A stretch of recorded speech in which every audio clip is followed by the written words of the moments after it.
Good. Hey, the screen that says Cataclysms on the Columbia. We can see it. I see it.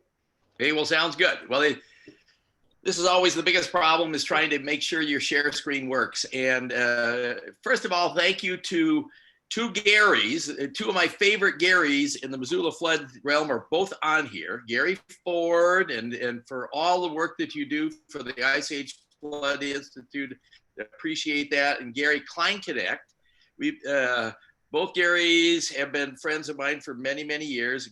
Gary Kleinknecht had a big birthday recently that ends with a 0. And so belated happy birthday to Gary.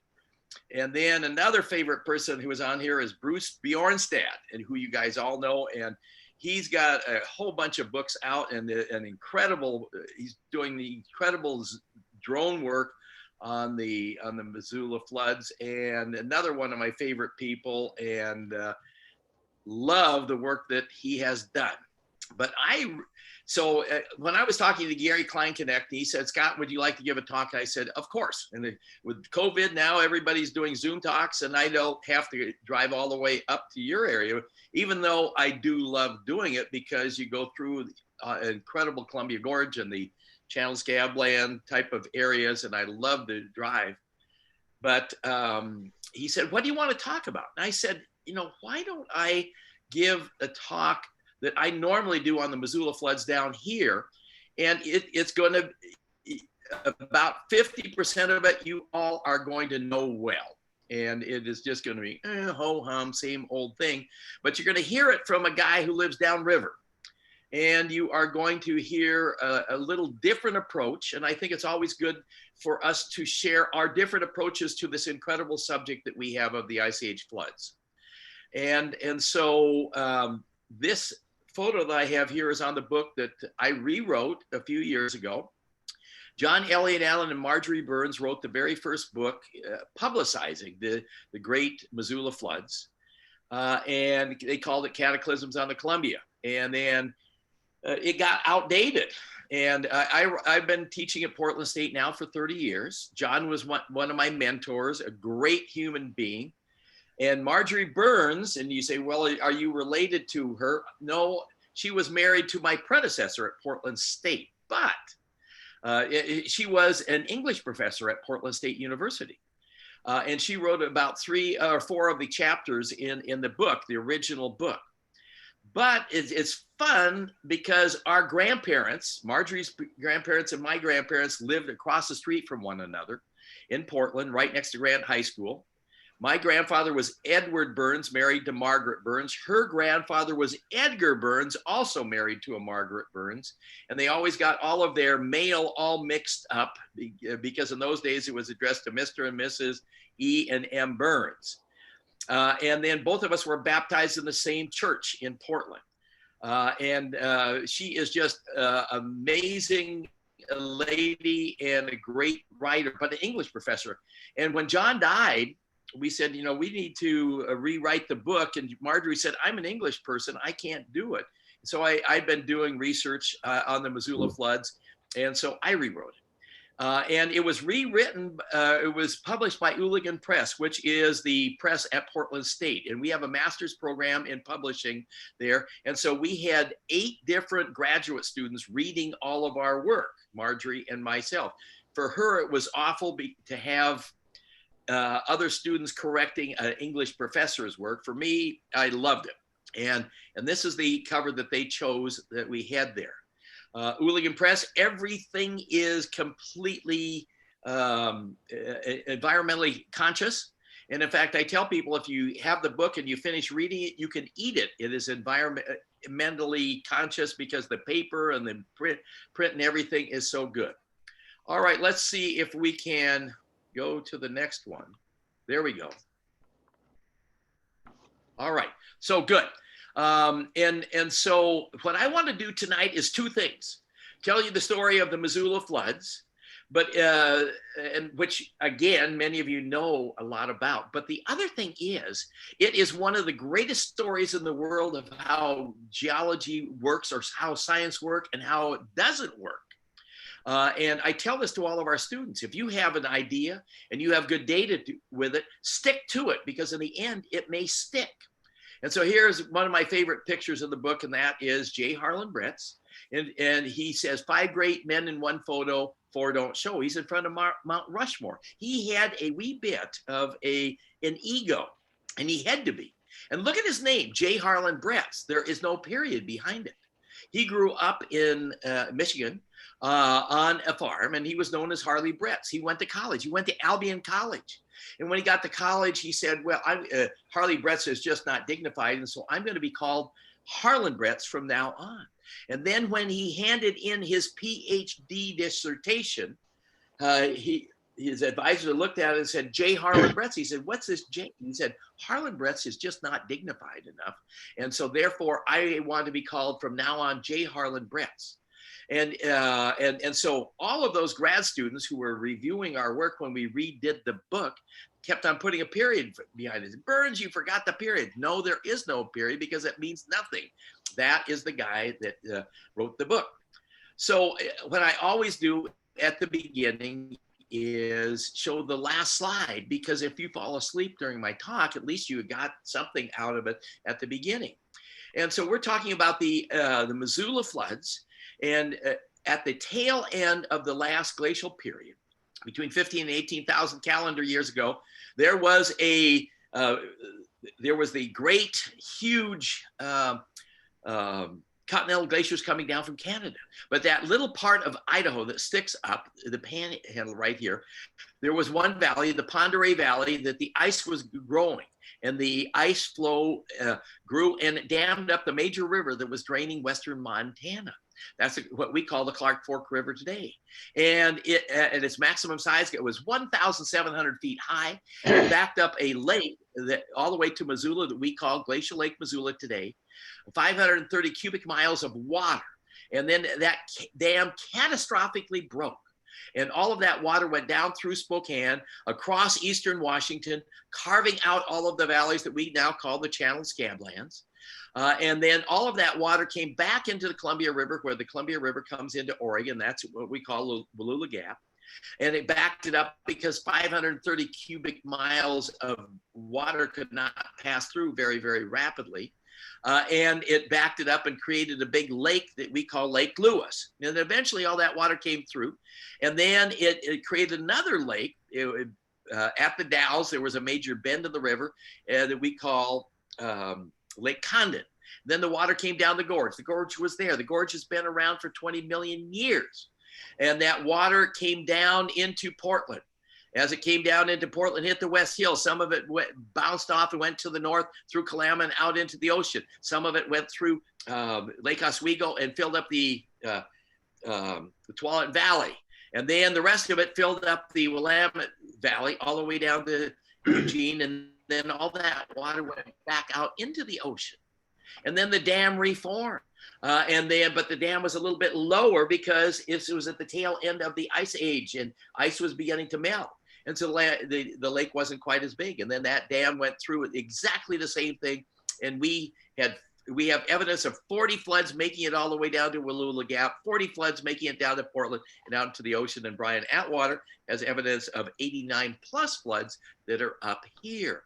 And so that's the story of what we call the Missoula floods.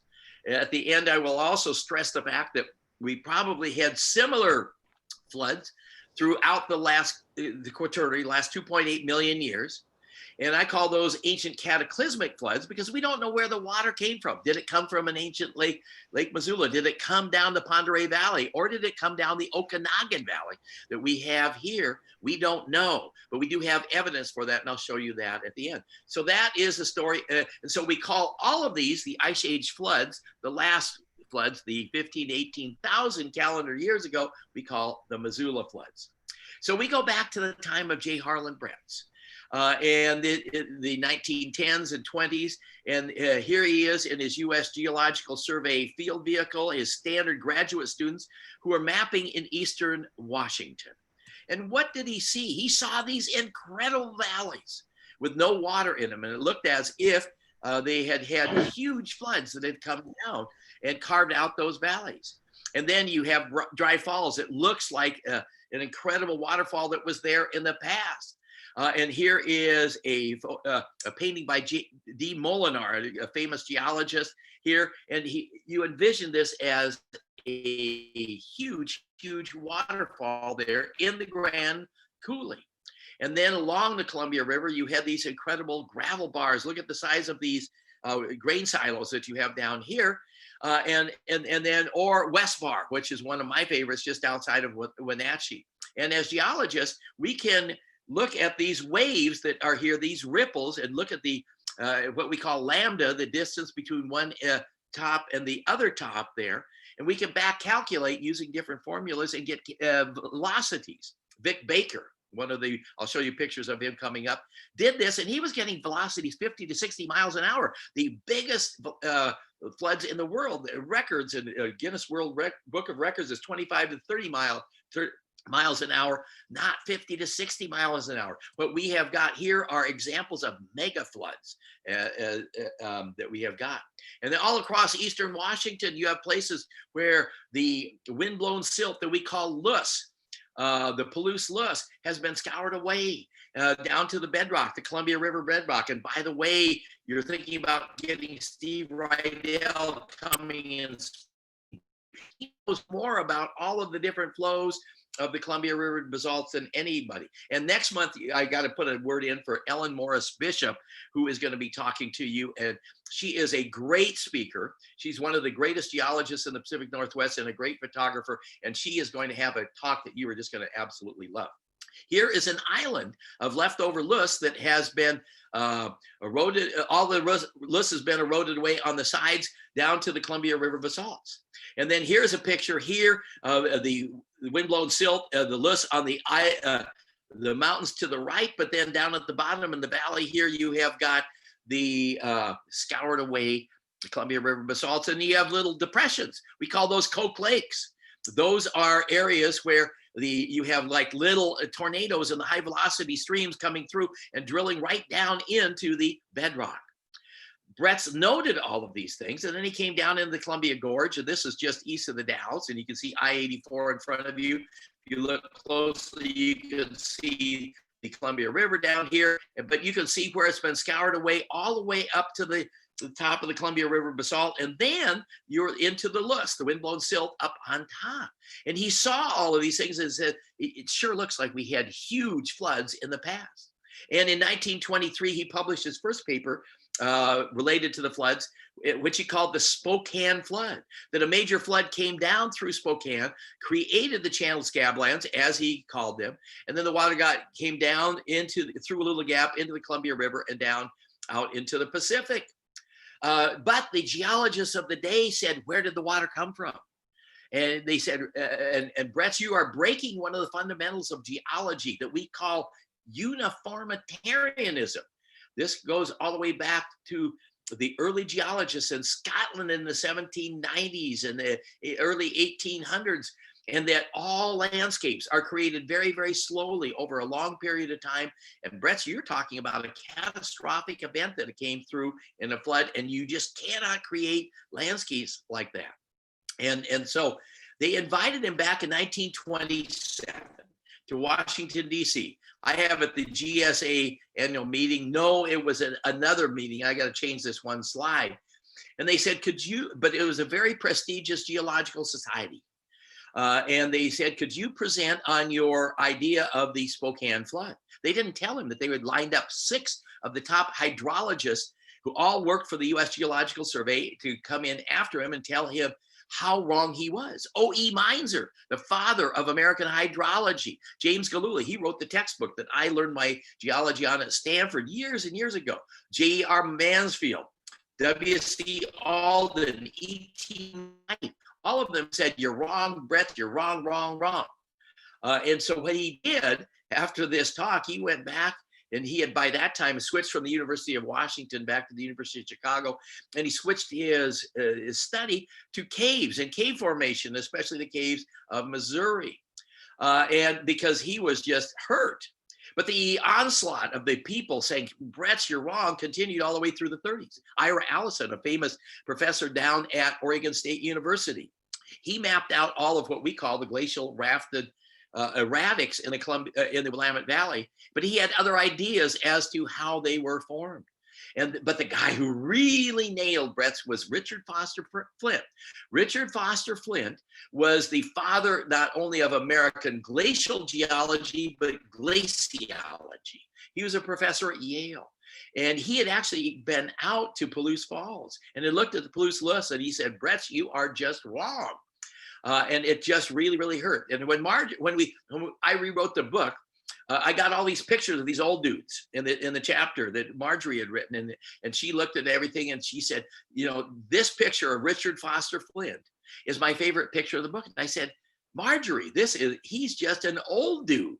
Why would you say he is the guy? And she said, look at him. Her specialty were Dickens novels. And Charles Dickens always had a slimy, greasy, evil villain in every novel, like Uriah Heep. And what do you have here? She said, Richard Foster Flint, slimy, greasy hair pulled back. And he was the evil villain that told Brett that he was wrong. And so she loved that particular photo there. And the onslaught occurred until 1940, when a geologist, J.T. Pardee, who had been working with the U.S. Geological Survey up in Montana his whole career. And he presented a paper at the American Association for Advancement of Science in Seattle in 1940. And he broke the silence. And he had been at that 1927 lecture. And he turned to the guy next to him. He said, I know where the water comes from, but I don't like Brett's and I'm not going to let him know. And in that talk that he did up there, he said, you know, I've been working up in Montana. And if you go up to the Camas Prairie and you see these incredible ripples that are up here that are 5 miles long, 50 feet high, one after another, it sure looks like a very, very, very large flood came through this. And he said, you know, he wrote a paper in 1910 on Glacial Lake Missoula. And he said, over here in Montana, you have a lake. And then Brett's talked about these incredible floods across eastern Washington. And in between, you have Camas Prairie with all of these incredible ripples. You put it together and everybody said, oh my God, he's got a source for the water for Brett's. And maybe Brett's was right. And 2 years later, he did write a paper called Rapid Emptying of Glacial Lake Missoula and Unusual Currents. Based on his Glacial Lake Missoula, a paper of 1910. And so what we have got here is an article, a change in thinking at that time. In the end, all of Brett's guys that said that he was wrong all died out, and he lived to be 98 years old. He outlived all of the detractors that said that he was wrong. And we tell our students, if you got good data, stick with it, because eventually with time, all your detractors are going to die off and you will win. But that it did not end with Brett's when he died in 1981. A lot of people have been working on this whole topic since that time. Bruce Bjornstad, who is on this talk tonight, is one of those major guys. Bruce, I got to get a picture of you for my talks. Here is a picture of Vic Baker. Vic and I did our PhDs together at University of Colorado. And he did his PhD on the Missoula floods. And here he is with Brett's in Chicago. He went back to visit him. And his stories of J. Harlan Brett's are incredible. And Vic added, Brett's was a classic geomorphologist, but a descriptive geomorphologist, whereas Vic Baker was a guy who did all the mathematics. He's the guy that came up with the power functions. He came up with the velocities. And also at the same time that he was doing his PhD, the first images came back from Mars. And on Mars, he was seeing tear islands and similar features. He said, oh my God, it looks like we had mega floods in the early history of Mars. So he's the guy that reached out and applied the Missoula floods to Mars. And then another very significant guy since Brett's was Richard Waite. And so he and Vic Baker were doing most of the work on the Missoula floods after Brett's died. And they were talking one or two floods, but Richard Waite had an ooh-ah moment. And all scientists hope for that ooh-ah moment when you're out in the field and all of a sudden it just all makes sense. And so I got to take you, he works for the U.S. Geological Survey in Vancouver. So he just lives across the river from us down here. And I got to take you back to Geology 101. And if you have a flood that comes down a valley and then the floodwaters stop, what happens, all the sediment in the stream will come out and it will go down and fall out with the biggest particles first and the finest particles last. That's what we call a graded bed. And then if we have another flood at a later period of time, you will have another graded bed that'll be on top of it with the coarse grain, in this particular case, sand, fine grained sand, and silt.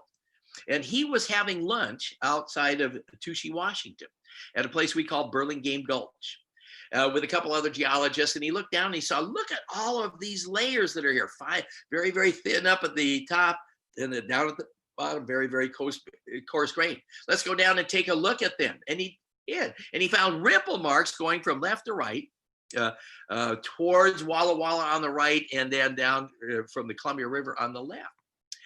And so he said, wow, maybe each one of these is a major flood event. And instead of having one or two floods, he counted them up and he had 40 of them.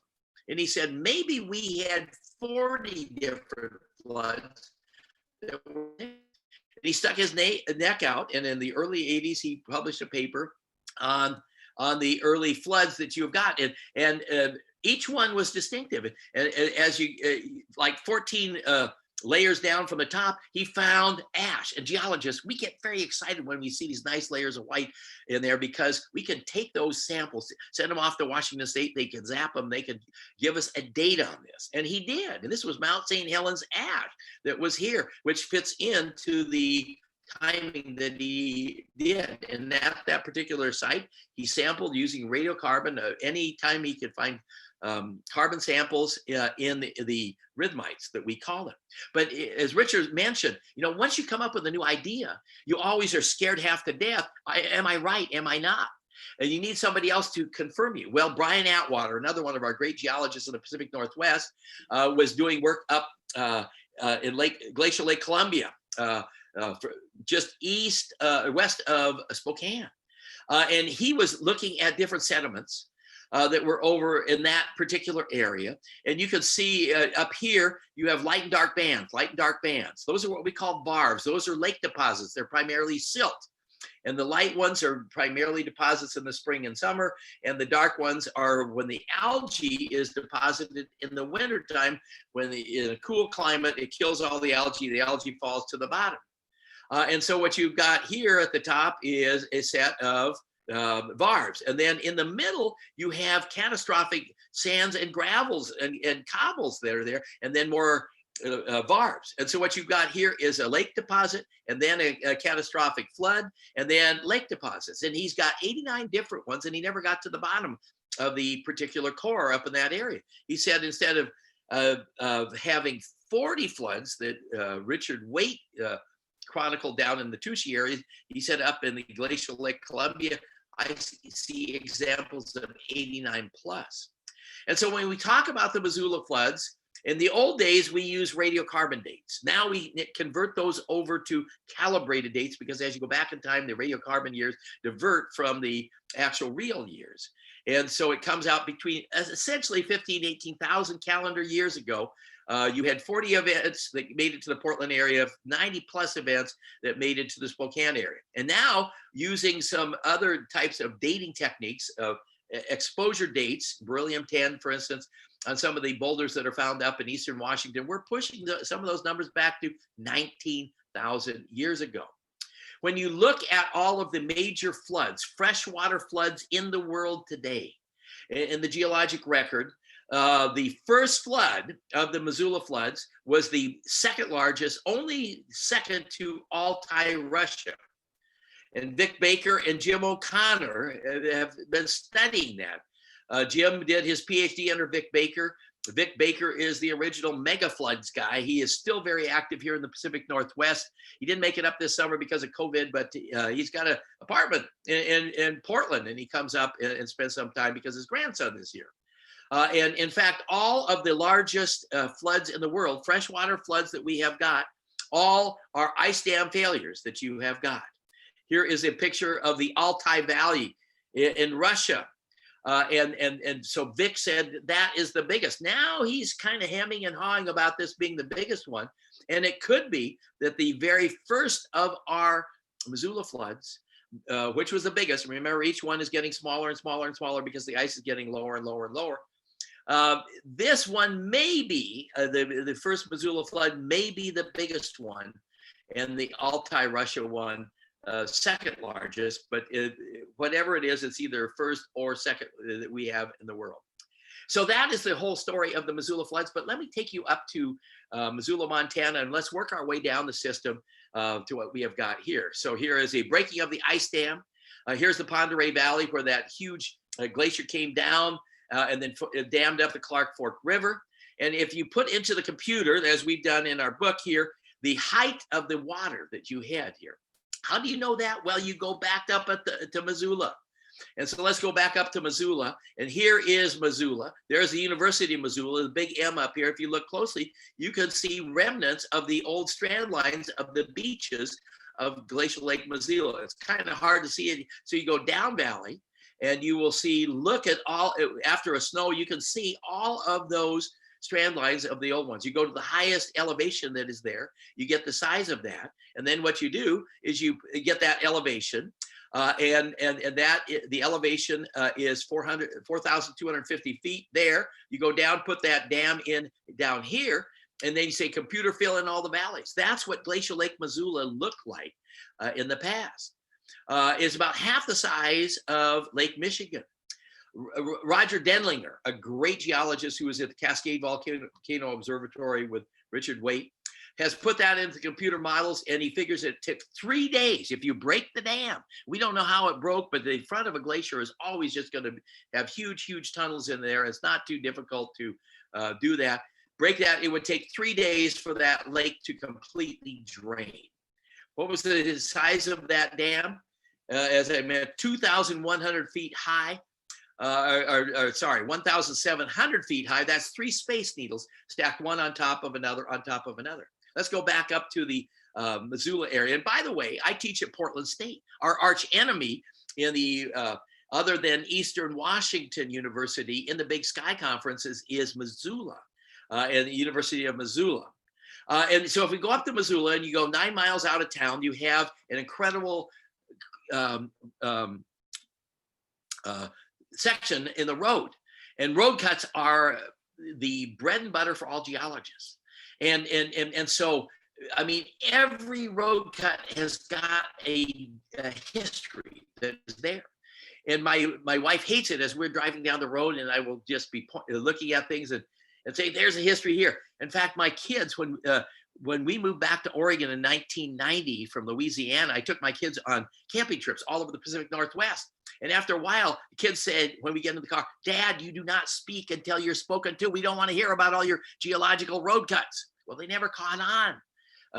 And the reason is I'd start grabbing my ear, and my wife would say, oh, Scott, tell me what you see over there. Oh, thank you, Glenda. And I would do that and tell them the stories that were in each one of those road cuts. Well, here at the 9 mile section, all of you can see light and dark zones that are here. Those light zones are primarily silts and clays.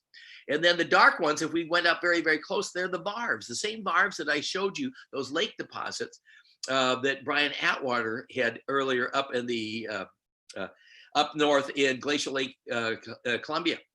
And so David Alt, who's a professor at the University of Missoula, University of Montana at Missoula, and a graduate student, worked up this section.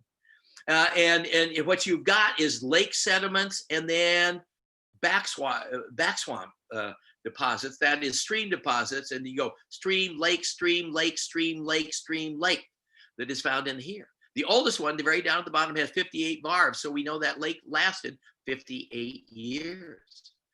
And so again, it tells us again multiple floods that we had during that period of time. And so if we come down through the Pend Oreille Valley, here is the lobe down here. Here is Spokane. The water came down in through there, but at a later period of time, you had the flood. You had the glacier coming out of the Okanagan Valley, and what it did is the Columbia River, which came across here, had no place to go, and it formed Glacial Lake Columbia. And then that water would go down along the edge, forming a great coulee. If we go back to this slide here, the first couple of floods that came down, the glacier was still up in the Okanagan Valley. And so the water, as it came down in the very first flood, went all across the channel and formed the channel scablands. But then also you had water in the ancestral Columbia River coming all the way down through Chelan, down through Wenatchee. But as the Okanagan lobe continued to grow, then that water would eventually come down and would hit the edge and be coming down the edges, and that formed the Moses Coulee. As it grew even further, then the water, as it coming down, it would hit the edge and come down, and all that water, flood after flood or after flood, would form the Grand Coulee. So the Grand Coulee and Moses Coulee were a result of the different floods hitting the Okanagan lobe ice and then going to the south. Here's a picture of the Moses Coulee. The Grand Coulee is even bigger, and I showed you pictures of Dry Falls. And so all of Eastern Washington, when you guys are completely used to read Bruce Bjornstad's books, absolutely the best in the book in the business in this particular area here, forming all of these channel scablands. But here's a picture of a Landsat photo, a satellite photo that was given to Brett.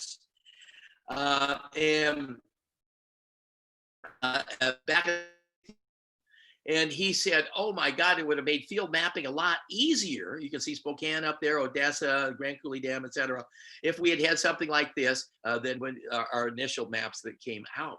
I love driving across Eastern Washington, and I go up to Spokane quite often, and especially going through the Quincy Basin and the potholes area, but all of the different coulees that are there, it is absolutely wonderful. And Mother Nature is shouting out to you, flood, flood, flood. And that is the story that we have got up here.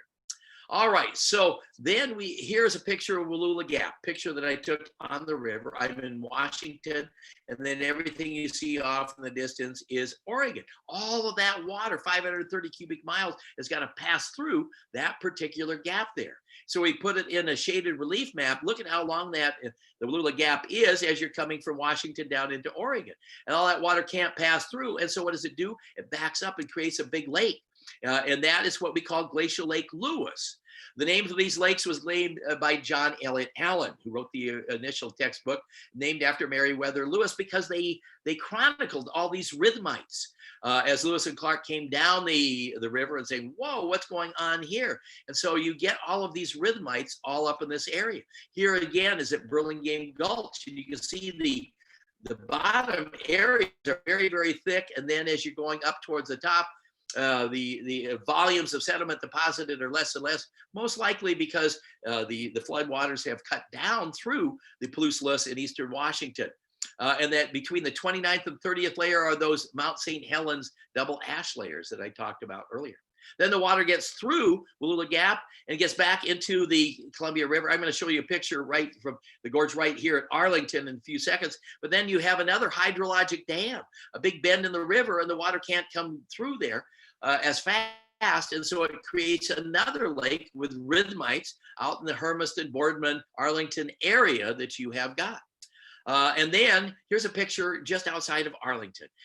Jim O'Connor tells us if we were standing here and watching the very first flood coming down, as it would come down, it would probably take a half hour to fill this whole thing up to what we call bank full discharge.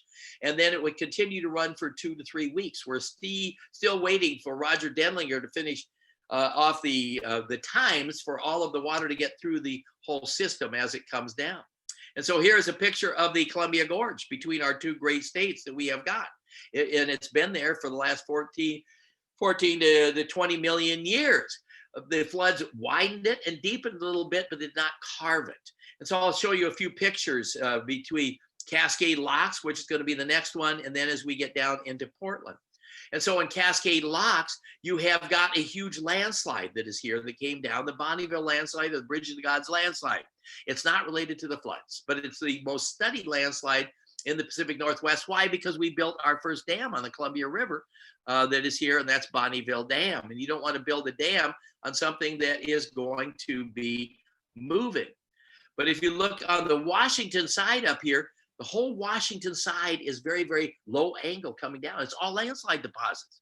Every time the floods would come through and cut off the toe of those landslides, because all of the bedding is dipping to the south. It's the Ohanapakash Formation and a highly weathered surface. And then the materials would just move down a little bit further. And then there would have be a period of stability, 3,000-4,000 years. And then another flood would come down, cut off the toe, and more of the landslide would keep coming down. So if we going back where we have this picture taken, we come to Beacon Rock, which is the heart of an old volcano. It's in Washington. It's a Washington State Park. Look at the all of the columnar jointed basalt that is in here. It is actually basaltic andesite that is there, but it's a cooling phenomenon, and you'll see this as you go up and down the gorge. All of these columns are all cooling in flows that are coming down. They have to completely stop for a second and then cool down. But this was a huge volcano, and then you have 40 floods coming through there, scouring it as it's coming down, and only leaving the center, the volcanic pipe or throat of the volcano. It's interesting. In the Portland area, we have a whole bunch of volcanoes, and we call them the boring lavas. This is a cousin of the boring lavas. This is the youngest volcano in the Portland, Vancouver, Columbia Gorge area. And when the Andrei Zarnowadziki with the U.S. Geological Survey was doing the dating of this, it came back 55,000 years old. And all the geologists said, no, that can't be right. It can't be that young. Do it again. He did it over and over and over again. And it's 55,000 years old. So the Missoula Flood scoured away this volcano, leaving this core of this volcano there. As we go down the valley even further, then you come to Crown Point and the Vista House that is up here at the top. That's the beginning of the Columbia Gorge Highway that President Woodrow Wilson dedicated back in 1918. But that whole area that you see underneath it is one huge valley that was filled up by a basalt flow. And Steve Rydell will be talking to you all about these basalt flows coming up in the future. But it's very, very distinctive because there are huge plagioclase crystals that are found in this rock here. And down here we have one of the most famous rocks along the Columbia called Rooster Rock. It's a state park in Oregon.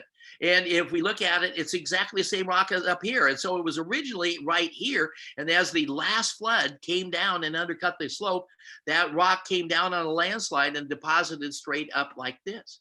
And then and to the right, there is a huge landslide that is still active today, slowly creeping down, and the old highway passes along there. Why is it called Rooster Rock? Well, this rock was originally named by the Corps of Discovery. And Lewis and Clark and their men as they came down in 1805. And they hadn't seen a woman other than Sacagawea for many, many months. And here's this big, huge thing sticking up, and they named it a 4-letter word that rhymes with rock. And it was such and such a rock. And then as they came back the next year, as they were going back up, they said, whoa, there's such and such a rock. Here we are on the river. And then as my ancestors came across in the covered wagon in 1844, and all of the people as they came down the river, when they knew that they came to such and such a rock, that they were one day away from Oregon City and the end of the Oregon Trail. But then when we started making maps, we could not use that word because it just wouldn't be good. And so we used a synonym for that. And that is rooster, and hence the name Rooster Rock and the name that you got. But that is also a result of the Missoula floods. And so using a shaded relief map, as the water comes into the Portland area, as it's coming out of the gorge, maybe 40, 50, 60 miles an hour, depending upon which one of the floods it is there, that water is going to come into the Portland area, and then it's going to open up. And so as it opens up, the velocity is going to decrease. And so right here at Troutdale, right down at the bottom, you have a huge bar of sediment that is deposited because of decrease in velocity. Then the water is going to hit 2 volcanoes, Prune Hill, which is right in back of Camas, Washington on the Washington side, and Rocky Butte, which is on the Oregon side. Rocky Butte is the youngest volcano in Portland, 97,000 years old. Both of them are boring lavas, as are all the boring lava volcanoes, as you can see the lower area here. And so as the water hits those volcanoes, the water goes around to the right-hand side and up in Vancouver and carves out the Lacamas Lake Valley and then the Burnt Bridge Creek area. And then to the left-hand side is just where the Columbia River is. But in back of it, the velocity decreases. And what happens is the sediment that is in the water is going to be deposited. And that forms a bar of gravels, cobbles, and sand that is there. We call a pendant bar. And so in the revision, I call it the Mill Plain Pendant Bar. And then as it hits Rocky Butte in Portland, water goes around to the right-hand side and to the left-hand side. It carves a valley. That's Sullivan's Gulch. That's where I-84, if any of you are on I-5 and you go east on I-84, you're in a valley. That valley was all carved by the Missoula Floods. And it forms a huge pendant bar in North Portland we call Alameda Ridge that is there. And I'm going to show you this area right here in a second. And that is as the water's coming out. And so most of the Portland, Vancouver area is created. The topography is a result of the Missoula Floods. Look at all these big bars. This is Glendoveer Golf Course over here, or in back of Mount Tabor, or the Hawthorne District that is over here. These are all deposits of gravels and cobbles of the floods coming in. The floods come in, then they go, a lot of them will go through Lake Oswego, scouring out this valley here and filling up the Tualatin Valley. Look at the big fans of sediments that are created here as it fills up that valley. And then the rest of the water goes down through Oregon City and West Linn and fills up the Willamette Valley. And so a huge amount of the geomorphology features in the Portland, Vancouver area are a result of the floodwaters coming in. But then then it fills up the Willamette Valley, and then all that water has got to come back out. And so as it comes out, it will create additional features. So all that water is going to come back through Oregon City. It can't turn left where the river is today because the head is just too incredible, shoots way out here, and then bends left and then cuts right down through here, carves out what we call Kellogg Creek, and then through the east side of Portland, we call the East Side Commercial District. It goes right through the Lucky Labrador brew pub. Geologists always use brew pubs for our geographic markers. And then the water comes right straight through there out to North Portland and then forms a huge eddy that it forms Swan Island that I showed you a little bit earlier in Alameda Ridge. And then it formed also a lake on the other side of the river that we call Giles Lake. That's where the world's largest log cabin was built. And as a kid, I still remember going out and visiting that. It burned down in 1963. And then the city of Portland, through all of its wisdom, took a lot of the windblown silt, the loess in the West Hills, and excavated it and brought it down and filled in the lake. And so the lake isn't there. And so you have features of the water going out and then coming back in. If we, using Photoshop here, and Frank Granshaw, another one of our members in our department at Portland State, uses Photoshop, this is what downtown Portland would have looked like if the flood waters happened today. And there's Swan Island that is up here, this huge eddy bar that was created by the Missoula flood waters going out into the ocean. Now, in Portland area and up and down the gorge, the major rock that we find almost everywhere is basalt, whether it is Columbia River basalt or is it the boring lavas. But now and then you'll see white rocks. Well, white rock is granite. We have no granite around here. Where did all that come from? It was all ice rafted. Remember when the dam broke for the first Missoula flood, you had 55 cubic miles of ice that was broken. In that, there were a whole bunch of big boulders that had fallen on top of the ice, and they were rafted down on those icebergs. And then eventually they would melt, and those are found all up and down the whole system. The most famous of all of the ice rafted erratics that we have was found just outside of West Linn in Portland in the little hamlet of Willamette. It's called the Willamette Meteorite. It's found at 400 feet elevation. That is the highest elevation of the floodwaters in the Portland, Vancouver area. And so it was probably going to be on one of the first floods that came down. Why do we think it was a ice rafted down? Because if you go out to the site where it was found, there is no huge crater. Look at the size. This is the biggest meteorite found in the United States. And something that big would have created a huge, huge crater. Nothing. But around it, there were a whole bunch. Dick Pugh, an adjunct member in our department, went out to the site, and he found a whole bunch of granite cobbles and gravels that are out there. And he believed that, and I do too, that this was ice rafted down. And then as the water came down in through Portland, this is what we call Lake Oswego. The water came through here and filled up the Tualatin Valley that is out in front of you. I'm going to show you a picture right here on I-5. We have a a big shopping center there that is there. But in the early 90s, I used to take my students out there to take a look at the big quarry that was there. And then I'm going to show you a site over here right at the edge of the fast waters coming through. And so in the Durham pits, where the Bridgeport Mall is found on top of it, you can see these are what we call foreset beds. The floodwaters came from right to left as they were going from carving out Lake Oswego through Tualatin, all the way out to Sherwood. I live in Tualatin. We are going to be opening up a new visitor center, part of the Ice Age flood set of visitor centers. And we just finished a video, which we will be showing probably later on this month, and it will be entitled Tualatin, Crossroads of the Ice Age Floods. The waters came in and the waters came back out. And then we are going to have a visitor center that will be also looking at Ice Age mammals, Native Americans there in the past, Ice Age floods in general, and then specifically in the Portland area.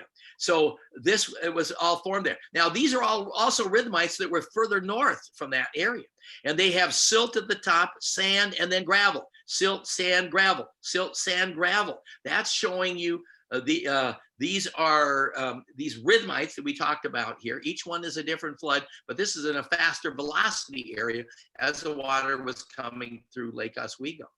And then after each one of the floods, during the next 5 to 10 years, the east winds coming through the gorge in the wintertime would blow all of the silt out of the floodplains up into the west hills of Portland. And that formed up to 150 feet thick of what we call the Portland Hills silt, or loess, L-O-E-S-S, the one geological term that has more pronunciations than any other ones. If you go back to Germany, windblown silt is called loess. If you go to the south, we call it loess or loess. And for some reason, people who were educated in the Midwest call it luss. And then in the West, we call it loess. And so we have a lot of that. And you can see this is the last 15,000 years worth. And here's the old Paleosol from the earlier ones in the West Hills of Portland. So here is a picture of the Portland area. There's downtown Portland. Water comes through Lake Oswego, fills up the Tualatin Valley that you see here, up to 350 feet elevation. How do we know that? Because we get ice rafted erratics at that elevation. Then the water comes back through Gaston, through Newburgh, and back into the Willamette River. And then also through Tualatin, Sherwood, the Tonkin Scablands. I drove through that this morning. And then also through Tualatin, and out into the river, and some of it back through Lake Oswego. And then the water would go out, and then the next flood would come in and do the same thing, fill it up, and then water go out. And then here's the Tualatin Valley that is here, but then also the rest of that water would go down and fill up the Willamette Valley all the way to Eugene. And we have up to 100 feet thick of rhythmites, that is silt and clay, up in the area right around here, Newburgh, and then down to maybe 20 feet down here in the Eugene area. That is the great soil that the Willamette Valley is noted for, and for growing everything imaginable that we can grow down here. Who do we thank? Washington. Who do we thank? We thank the Missoula Floods for bringing eroding away all of that loess that is up here and depositing it down here. We call this Glacial Lake Allison, after Ira Allison. And again, he's the guy that mapped all of the glacial erratics, ice rafted erratics on the right-hand side. Here's his map in 1935. And the highest elevations tell us how high those lakes got. The most famous one that we have, other than the Willamette Meteorite, is the Bellevue erratic, which is found just outside of Willamina. It's at just about 400 feet elevation. If you visit it today, it is just surrounded by vineyards because we grow a lot of grapes down here. And what is it? It's argillite. It's a metamorphic rock. We don't have any of that around here. It was ice rafted in. And there's a big sign on the road down at the bottom that is called, it says Glacial Rock to the right. And then if you go down south of Corvallis at Irish Bend, you could see a cut in the river. There's the old Paleosol that was the bottom of the Willamette River before the floods came. You can see right here, those are all rhythmites. Those are like 35 feet thick of one rhythmite after another, sand on the bottom, silt on the top, sand on the bottom, silt on the top. And then this is a stream that cut through it at a later period of time. As that water came back out into the ocean, it had to go through Kalama. This was a gap up here. It was, again, it was difficult for all that water to come through at one time.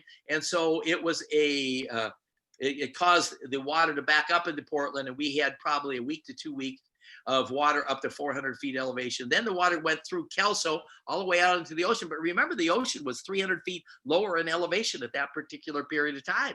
And so you had a big Grand Canyon up to 700 deep going out through Astoria out into the ocean.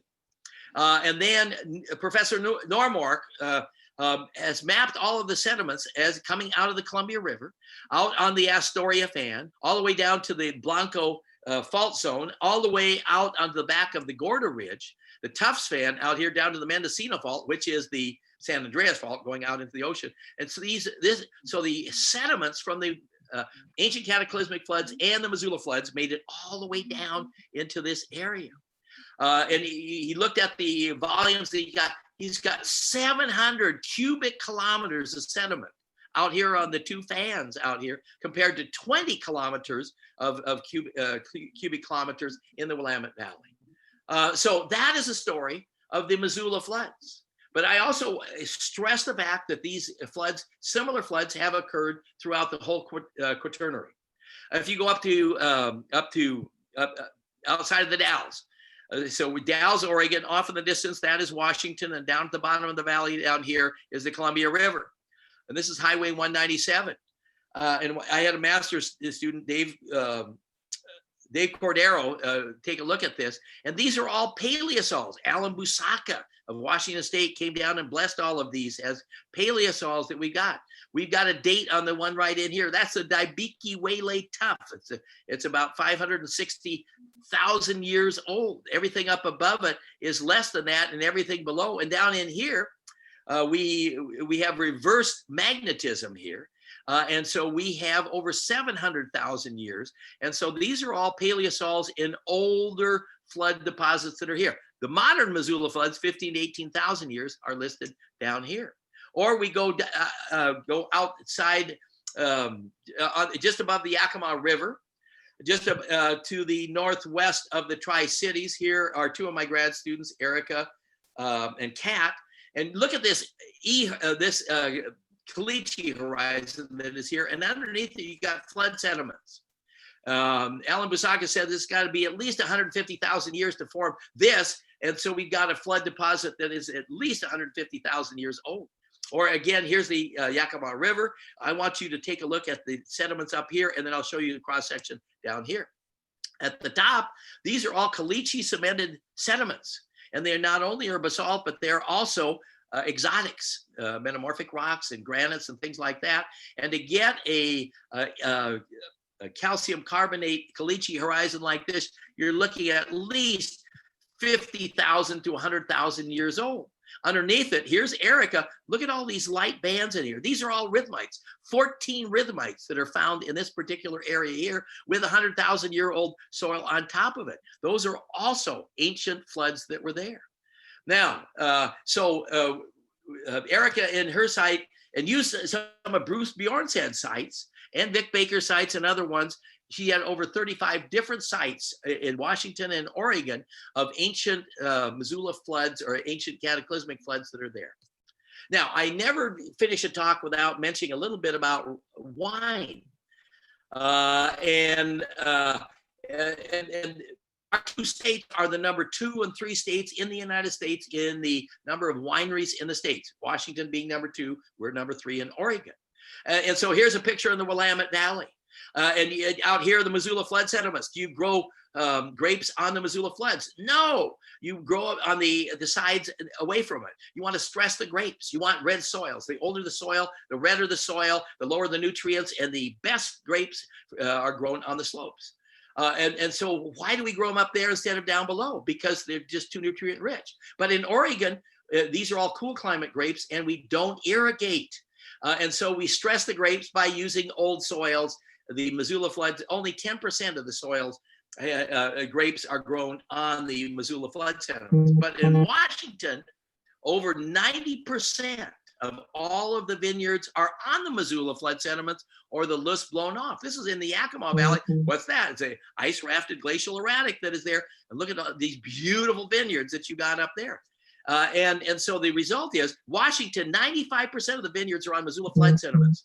And in Oregon, 90% in the Willamette Valley are above that. And you're saying, wait a second, you just told us that you want to reduce the vigor. You don't want vigorous soils. Well, in Eastern Washington, because it's so dry, you limit the vigor by irrigation. Everything has to be irrigated. And so therefore, you just give them enough water to keep the plants alive. In Oregon, we can't do that. And so therefore, we use old soils to do that.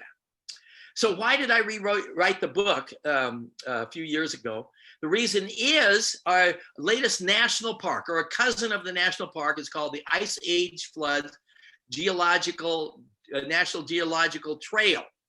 And the concept is, instead of going to a mountain, going to a canyon, going to a forest to see a national park, you follow a geological concept, and people will be following a concept from Astoria all the way up to Missoula. And there will be 14 to 20 visitor centers along the way.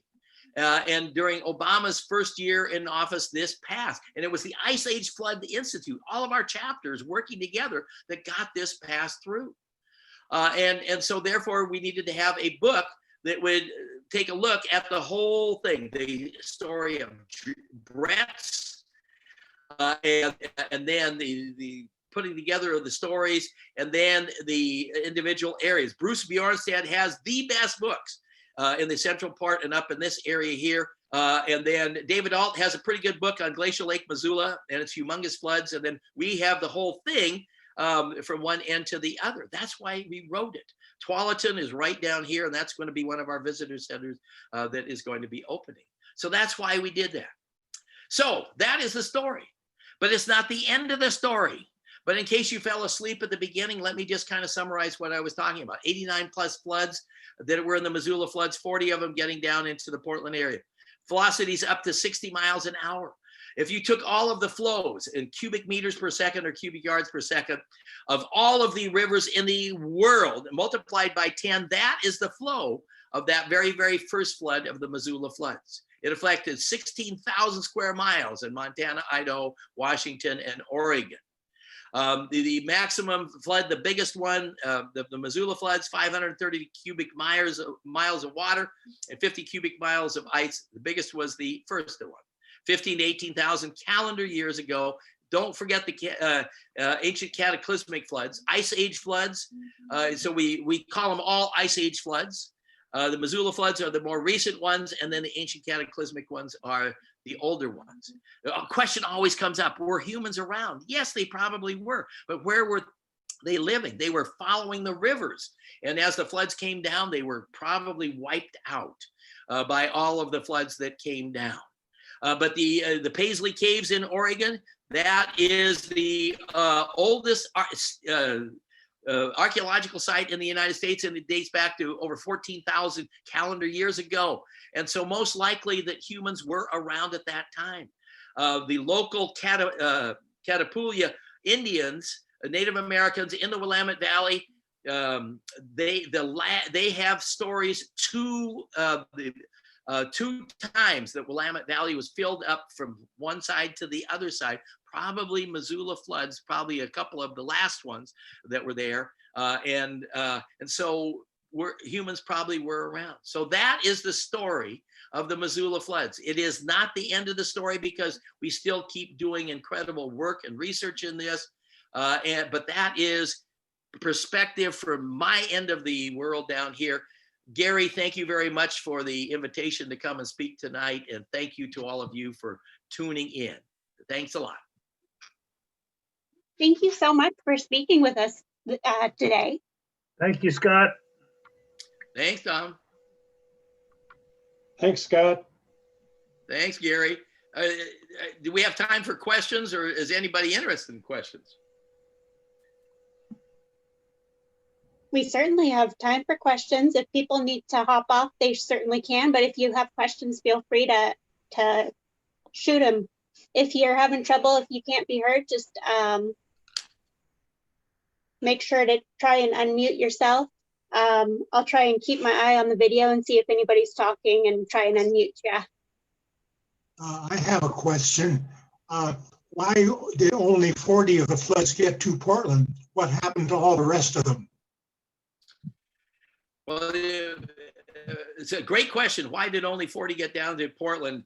Remember, the first one was basically the biggest one, and each one got successively less and less and less. And so the volumes that were coming down were decreasing with each one of the floods. And we see this not only in Burlingame Canyon, but I had a grad student that did research and the size of the rhythmites down here and just outside of McMinnville down here. And we see the same thing down here.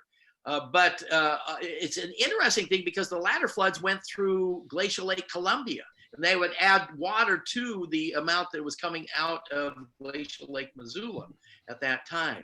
But the thing is, the ice kept on getting smaller and smaller and smaller, and therefore the amount of water in Glacial Lake, Missoula was decreasing. So that's our explanation of that. But great question. Oh, yeah, I will mention one other thing, and that is the Great Bonneville Floods, which came out of Utah and Lake Bonneville that was out there and came down the Snake, and they intermingled with the Missoula floods. Now they were huge, but by the time they got to Portland, they were just a trickle because they just got dissipated. Jim O'Connor did his PhD on that, and under the work of Vic Baker, and it's an incredible story that is there too. So volume it decreases as you're going to go down river. Okay, I have a question about ice rafted erratics. From what I understand, there was one limestone or carbonate erratic that Allison found down in the Willamette Valley. But that's the only recorded limestone or carbonate erratic that I'm aware of. Are you aware of any others, or? We actually have, I think we recently found one in the Portland area too. So the great keeper of all of the erratics now, since Ira Allison died, is Jim O'Connor. And so anytime that somebody tells me I found an erratic, I go out and check it out, then send the rock type and then coordinates to Jim. So Jim is the guy. So if you have a question about that, are there any more of the limestones or any of the carbonate rocks in the Willamette Valley? Jim O'Connor with the U.S. Geological Survey. He's on the Portland State campus. Yep. He is the guru. He knows this end of the world. All right, thank you. Yeah. It's good talk. Well, thank you, George. Keep up the good work there too. Yeah.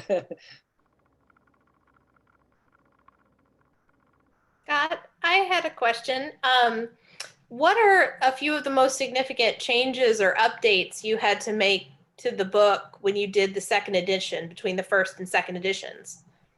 There were huge numbers. For instance, in the first edition, when it came out in 1986, they talked about basically one or two floods, and so the multiple flood hypothesis was very, very big, and the studying of the rhythmites, and then the idea that you have got the floods all the way through the Quaternary and just not more recently.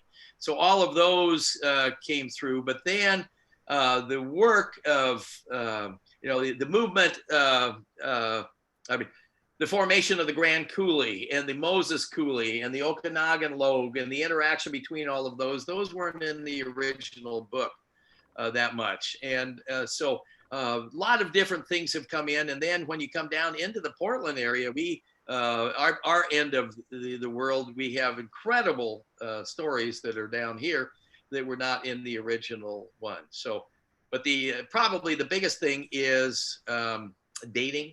Multiple floods and having them all the way through the Quaternary. Scott, I have a question. One of the interesting things that I read in a couple of different books sort of posed the question of when you look across the scabland topography there's the question of how much of that landscape was formed by the Missoula floods versus older floods. What's your thoughts on that? And Gary, great question. And so we've just beginning to look into these ancient floods. And because with each one of the successive Missoula floods, you're wiped out all the deposits in the lower areas. And so what you do is you got to go to the highest elevations to find the results of these ancient floods. And so that is, until we find deposits, we really don't know, what was happening in the past. And so this is a future research area for researchers future to look and ask how much of that topography in eastern Washington was carved by the older floods or the more recent ones. And then also another area of research is offshore. What is off there? Normark did incredible amount of work, but that's just the beginning in looking at all of these different things. And so anytime you want to study a geological event, you go to the depositional area. Well, the Astoria fan we've just touched the tip of the iceberg out there. So there's still lots of work. That's why I put there. It's the conclusions, but it's not the end of the story because there is still a lot more out there to put together in the stories. Great question. Thank you. Following on the same question, the volcanic flows that have laid all the basalt and everything in the mid-Columbia were what kind of time frame? All right, so the basalt flows, and I give a lot of talks and I call them the tale of two floods, because the basalt flows started about 17 million years ago, and that's where Oregon, Washington, and Idaho come together. And so that was a hot spot. That's the hot spot that is now underneath Yellowstone National Park. And so you have incredible flows coming out. 91% of all of that basalt that came out between 17 and 15 million years ago. But the last flows were like 6 million years ago, but that was a lot less in volume that was there as the hot spot was shutting down and moving back to down to where Oregon and California and Nevada all come together. And then North America's moved across that hot spot. That hot spot now is underneath Yellowstone National Park, and it has a huge amount of crust to go through. And that's why we have the big super volcanoes that are forming up, huge eruptions every 600,000 years. An interesting thing about that hotspot is if you drew a line, from southeast Oregon to Yellowstone, it's kind of a straight line, but shouldn't you have examples of that going all the way out through Northern California, out into Arcata, California? And it's not there. Well, we now, because we have these incredible devices that allow us to look at the movement of the Earth, what you've got is ice. Well, the whole Pacific Northwest is rotating, and that hotspot was 48 million years ago was probably where Portland is. And the basalts that are found in Portland were coming out of that particular hotspot at that particular time. Everything is rotated. And that's why we don't see the deposits to the west. So all of the floods you're talking about then are well past about the basalt flows. Right. So the basalt flows were finished millions of years before the Missoula floods, or ancient cataclysmic floods. Probably the oldest of all of the Ice Age floods was maybe 2 million years, maybe. Okay. But we do know at least 700, 800, 900,000 years ago. So yeah, huge gap in between the two of them. One created the bedrock, one created the carving of the bedrock.